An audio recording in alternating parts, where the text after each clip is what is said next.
Hey, it's Lonnie West with LHZ Preamps, and today I thought I would tackle some of the most often asked questions about the LHZ3 preamp. Really the main questions are, what's in the kit? Will it fit in my Euro or whatever type of bass that I have? How do I get the backing off the 3M tape? And how do I hook it up? So I thought we'd just run through those real quick and answer those questions here. So let's get to the desk. The LHZ3 preamp ships as it is shown here. So you have a preamp board, you have a bass and treble connector. They're hardwired to the board, so you don't need to worry about those at all. And it comes with connectors to connect to your barrel jack on your output, power connection on the input from your existing dual volume blend, coil tap, whatever that scheme is. The last two wires coming on will go into the input. And then we have two power output tabs here, and they have a little cap on them which can be removed. This cap is there just to cover up. These provide positive 12 volts in case you need to hook up an active blend control or other component that needs positive battery voltage. We ship it with a cap on there just to let you know that that's where your positive voltage is, and if you don't need it, it's just covered to protect it. So what comes with the kit is a 9-volt battery adapter. This will plug in here. It'll come with two 9-volt jumpers. These are used generally if you have an active blend control or other component that needs positive voltage. These will connect on to your positive output on the preamp and then to the end device. It comes with a 2-pin connector and flying leads. This is intended to connect to volume pots that have traditional soldered pots, so not the EMG modular pots. And then finally, it ships with a 3-pin connector, which goes to the output to the barrel jack. These are provided for convenience. The pin headers on the LHZ preamp are the same ones that are used on EMG. So if you're using modular EMG controls, everything will just plug straight in. If you have traditional pots that require soldered wires to them, this is when you'll use the adapters. So one of the common questions I get is, will it fit in my Euro? I know where this question comes from. We were all looking at trying to get a HasLabs preamp into our Euros, and we're told it won't fit because the HasLab will only fit in the US Spectors. And for the original HasLabs preamp, with all the pots that are mounted directly to the preamp, that's a correct statement. You can't fit it into the Euro without modification.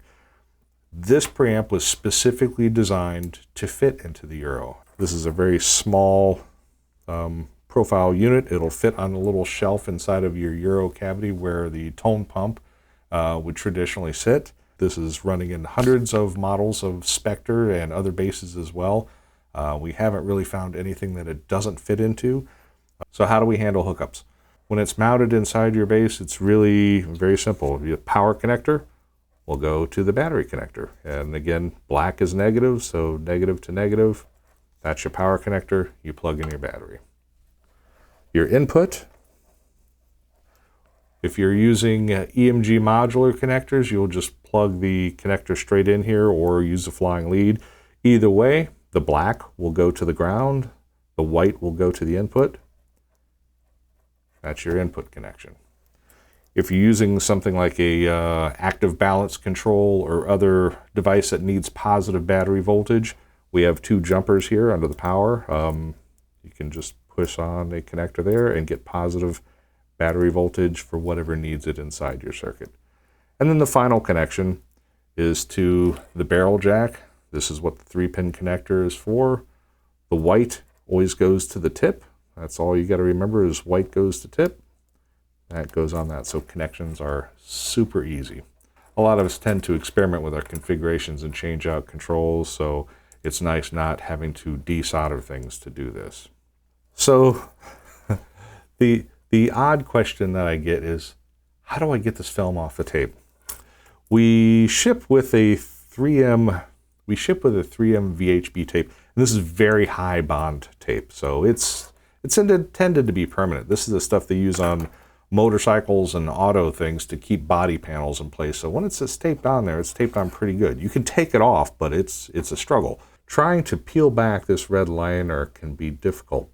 The trick I've found is to either use a dental pick or small screwdriver. If you don't have that, we probably have one of these lying around. And what you want to do is get right underneath the red tape, and you want to push the foam down. You want to push it down into the board, and that'll cause the tape to stick up, and then you just kind of lean it back. Now you've got an edge you can grip, and you can just pull that back and just peel it straight off. So instead of trying to pick the tape out, press the foam down underneath the red tape, and the red tape will stick straight out, and you can just kind of roll it back. That's the easiest way to do it.